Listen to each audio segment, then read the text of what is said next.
everyone, welcome to the Dyl Pickle Movie Network. I am Dylan Randazzo, and today we have a twofer for you. We have a little bit of a Shyamalan double feature as part of our ongoing series, reviewing a summer movie catch-up every Monday, Wednesday, and Friday, because let's be honest, there have been so many movies this summer that have come out that I haven't gotten to talk about yet on the channel.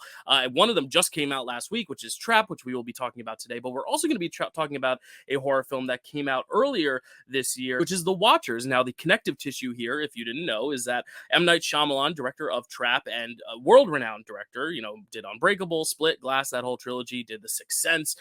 His daughter directed The Watchers. Now, this is her directorial debut, Ishana Night Shyamalan. And in Trap, one of the lead actresses in Trap is actually his other daughter, Salika Shyamalan, who just goes by Salika. In the movie, she goes by Lady Raven, and she is a musician. So this is a summer of Shyamalan, if you will. Not just M. Night Shyamalan, but his daughters. It's a whole family affair, and he is involved in both films. He directs Trap, which stars his daughter in her big music debut here, and film acting debut, I guess. And then we also have The Watchers, which is directed by his daughter, but he produces it. So it's a big Shyamalan double feature. I figured why not put them both in the same video. I think I'm going to start with The Watchers just because I have a little less to say about it, and then we can get into Trap and just all that film is, which is very exciting.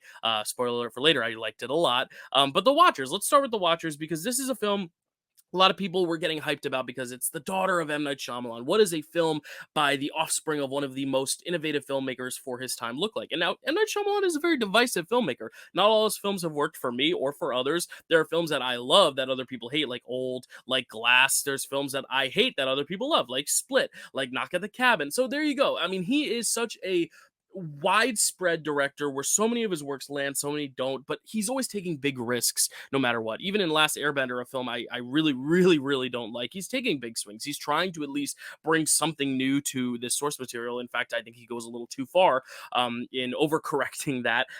But there are big shoes to fill when now you have this second generation. It would be like if Francis Ford Coppola's daughter perhaps started, oh wait, she did make movies and she's great. And that's what the thing I think I want to squash right away is this idea of nepotism and the fact that, oh, she's just making this movie and getting this movie made because of who her dad is. Now, there is some truth in the fact that I think the reason people saw it and the reason it got financed as much as it did and the reason it got as big a wide release as it did is probably due to the name, yes. But we also have to look at the talent. Your name and who you're related to can only get you as far as you can through the door, but then you have to then take the reins and prove to everyone why you are great and why you deserve that spotlight, kind of like Jamie Lee Curtis. I mean, she's an Oscar-winning actor. She got her foot in the door probably because of who she is and who her parents are, but then she had to earn it by performing as Laurie Strode in Halloween and getting everyone's attention and then becoming a name in and of herself to where now I would say most of this generation knows her better than they do her parents. And I think that can be said for a lot of people. Now, there are totally people that do not necessarily earn the nepotism that they are, set out with. But I think in the terms of Ishana Night Shyamalan as a director, I think a lot of people immediately are going to jump to the film sucked. She's just nepotism. That's the only reason this movie was made. And I do think the movie's not great. I don't love the movie, but I do think that's going to be the overall kind of first initial reaction is, oh, this is purely nepotism. She is not as good as her dad is. And meanwhile, her dad is also way more experienced than her. This is her first film. Just if a movie doesn't necessarily work on the first go or the first few goes, that doesn't necessarily mean that she doesn't have her own talents. And I think, honestly, M. Night Shyamalan saw something in his daughter, and is why he's putting his money and funding and production into this film. I don't think he would say, you know what, let's go for it if he didn't truly believe in his kids. Now, obviously, a lot of parents believe in their kids regardless of whether they actually have faith in it. But I think M. Night Shyamalan himself knows when he sees something great, whether it's his family or not. I'd like to believe so. So the fact that, he is giving his all to his daughter's work and trying to get her work seen, I applaud him. I think it's a great, ode to being a great father to her. And I do think she does have some chops to be a genuinely good director. Now, The Watchers follows this girl played by Dakota Fanning. A big throwback for me. Dakota Fanning was a huge, it girl of my childhood. She was in the Cat in the Hat movies, which I love to watch, but she was also in a lot of more adult horror films, as the kid in the adult movie. But I grew up watching a lot of Dakota Fanning stuff. Charlotte's Web was one I saw in theaters. I really liked Dakota Fanning growing up, and it was great to kind of see her in Once Upon a Time in Hollywood, which I haven't seen her in a while and now now, seeing her in this, it's great that she's kind of come back and is more of a presence again. I feel like there were a few years where we just didn't see her at all. But anyway, she plays Mina, who is a 28-year-old artist. She goes into the woods and her car breaks down and she seeks shelter. And, it's kind of that classic cabin in the woods thing, except it's not exactly a cabin. It's more like this glass kind of house shelter or whatever. But there's haunting things on the outside, and people begin to watch her and lurk outside. And she's with all these strangers and is trying to figure out what the hell is going on. It's kind of plays in that isolation horror that you expect from like a cabin in the woods thriller. But it also plays into this like Irish mythology because she is in Ireland, and what that does to the actual fantastical elements of this thing. Even if it is a basic template, I think there are a lot of avenues to fill in with some really interesting mythology, interesting plot twists. Obviously, she's a Shyamalan, so you should expect a plot twist or two, and there certainly are some plot twists, and I think they generally work pretty well. The problem is that I just don't think this particular version of this story is the most interesting version they had in The Well. I think you could have gone further. I think there's so much exposition, and it just totally overwhelms a lot of the storytelling. It overwhelms the pacing, and it makes it hard to really find its groove and find its rhythm, to where at the end when the twists come, it just feels like I'm just ready to go. It doesn't feel very exciting from a storytelling perspective. That being said, I want to say that Ishana Night Shyamalan has some really great visionary senses when it comes to direction. The way she approaches the composition of a frame, the way she kind of blocks her actors in the space, the way she's able to draw attention from certain images, the way she's able to use light and dark in an interesting way, and reflection and shadow. A lot of these things that cannot just be like handed down through nepotism and say like, okay, here, make a movie. Like, this is stuff that takes real skill, real directorial vision, real thought, real talent.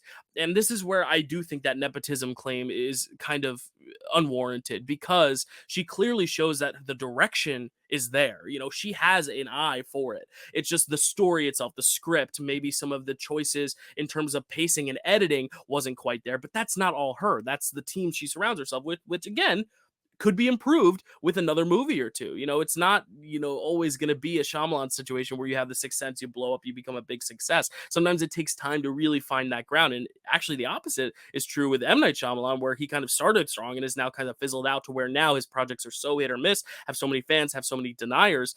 Here, I think she has the potential now to show, hey, I can direct a film really well. Even if it's not the best film, it looks great and it looks promising. Now, with a better script, what can I do? And I'm very excited to see what that next step is for her. So for all the people saying, oh, this movie sucked, it's just purely nepotism, like, there are elements to it that cannot be unaddressed. Obviously, she is the daughter of a legend, and a lot of the reason why people are seeing it is because of the name, yes, but she, I think, shows in her direction that she clearly has what it takes, even if it doesn't all quite come together. So those are really my only thoughts on The Watchers. I think Dakota Fanning is fine.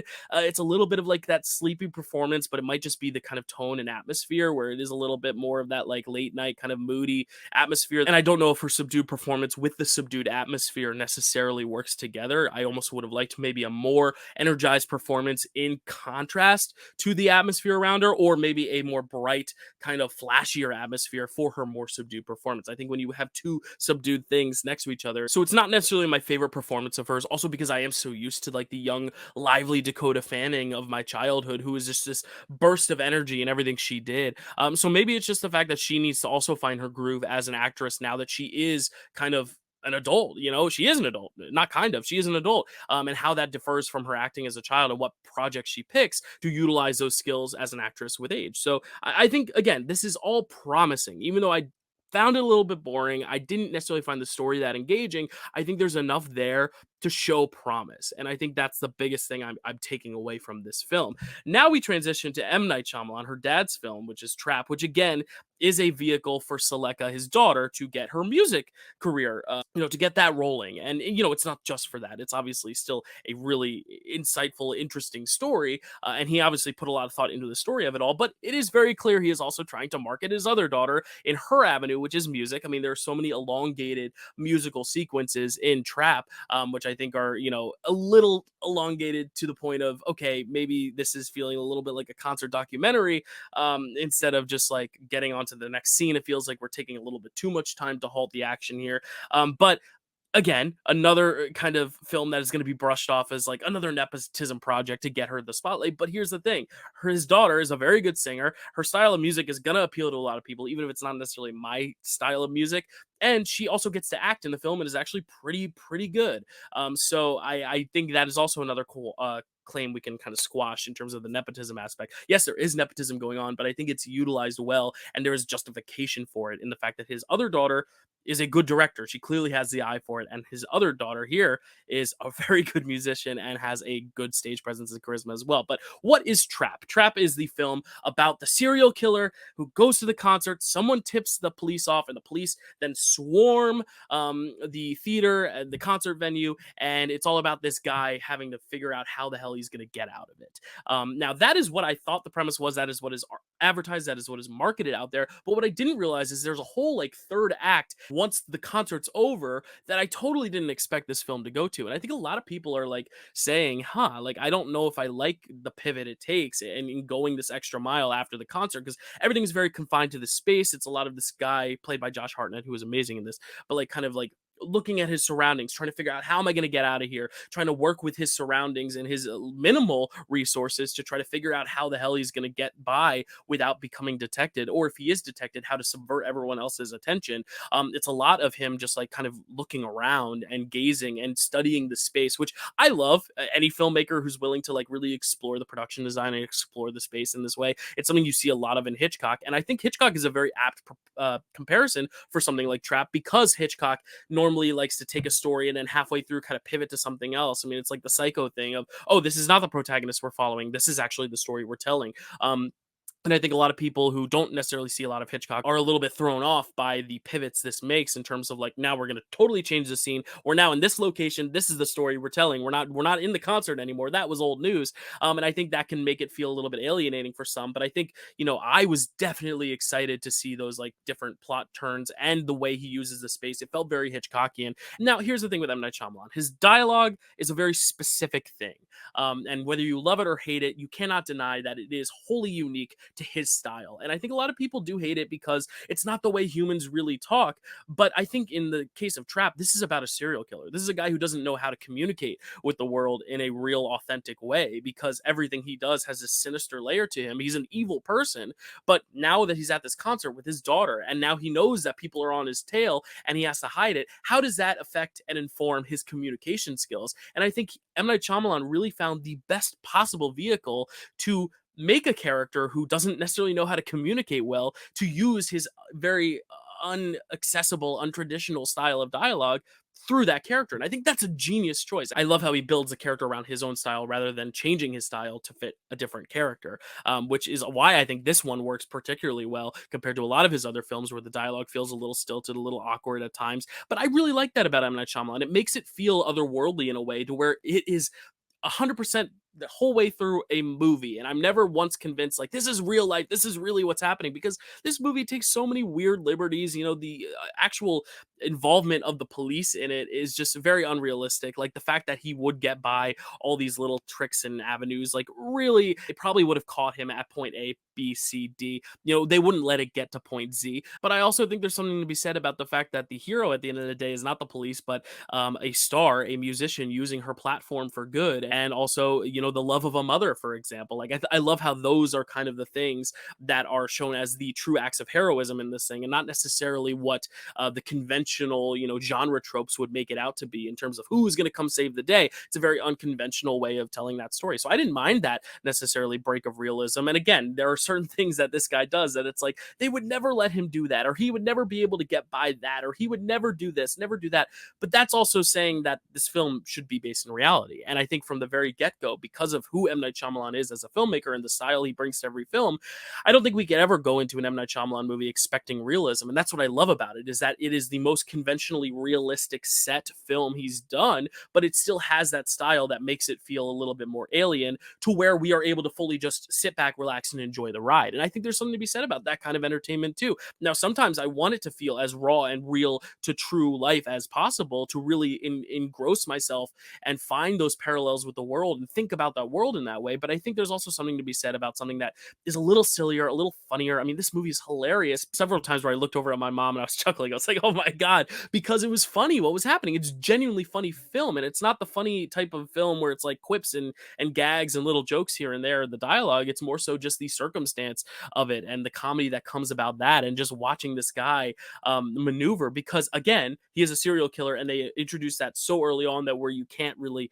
redeem this guy. And I like the fact that you're not rooting for this guy at all. You want to see how he's going to do it, but you don't want him to succeed because he is a bad person. And that's also where I like the third act, because it does kind of really, really make it known this is your villain. We are not rooting for this guy to get away. And by doing so, it focuses on the other members of the family. It focuses on his wife and his kids and the star herself, who is also M. Night Shyamalan's kid. And I think there's also that element to think about when it comes to Trap. The idea that he is making this not only as a way to boost her career as a musician, but he's making a story quite literally about a guy who has trouble being there for his kid in the moment because he's so preoccupied with trying to escape this venue. And I think that's a really interesting story to tell, because this is clearly a labor of love for M. Night Shyamalan and his daughter. And in juxtaposing this beautiful relationship, this real life relationship with him and his daughter, with a relationship that is like the opposite, literally taking her to a concert and trying to utilize her to get his own escape, by doing that, he's able to emphasize how much better of a father he is. And it's kind of like a labor of love to him and his daughter, and the fact that he lets his daughter be the one who kind of helps save the day in the end.